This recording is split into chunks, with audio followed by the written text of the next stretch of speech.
Thank you, Nzinga. Good afternoon, and good afternoon to our viewers.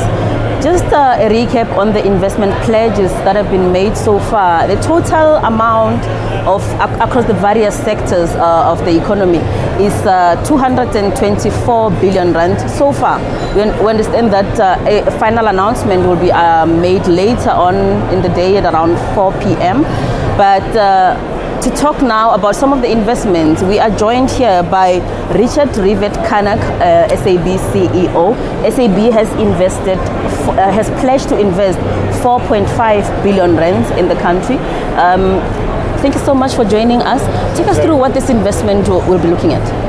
So the investment is across our full business for the next year.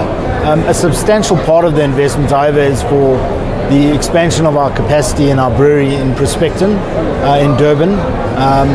And so we're very excited about that. We've obviously had a very tough 2 years as an industry with lockdowns with regard to COVID. And this investment is very much about us looking forward, investing for growth that we see coming and that we see today. And the reality of the investment, it obviously will be good for our business, but more importantly for the country. We think it'll create an incremental 24,000 jobs throughout the full value chain and bring in an incremental 3 billion rand for SARS on an annual basis moving forward. So as we get opportunities to invest and grow the business, that's not only good for us, it's good for the country as well. Describe for us the impact that the lockdowns through the past 2 years have had on the alcohol industry and SAB. So obviously, the reality is we weren't allowed to trade for about 168 days over 2 years, which is a substantial time for any business to survive without any revenue coming in.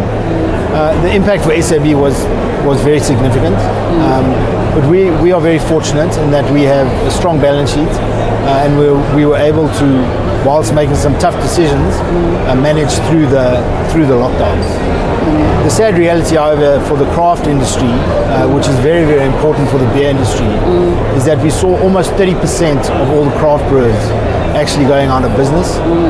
And with regard to our customers, the bars, the restaurants, the tavern owners, we saw literally thousands of those going out of business and unfortunately shutting their doors. And now with the lockdowns being lifted, we're very hopeful that those businesses get a chance to start up again. So the possible new COVID-19 variants are still seen as a threat. There could be other variants. We don't know how those will be like. How would you advise government to handle the lockdowns going forward so that we don't see the kind of damage to the economy that we have seen? I think our message to government has always been very clear. We believe a total shutdown of the industry, firstly, is unconstitutional because it deprives people of their rights to choose to have an alcoholic drink. But more importantly, we think they aren't effective, right? We understand that if a further variant, and we all hope it doesn't happen this way, but if there is a further variant that is more severe and results in hospitalizations, you can manage the number of admissions to ICUs much more effectively through lockdown, through curfews, and through limiting movement of people. And there's a lot of evidence globally that supports that. Well, thank you very much for joining us. Well, Nzinga, that is Rivett-Carnac, SAB CEO, telling us about the challenges that they faced through the past 2 years of the pandemic and their investment, the new investment here in the country.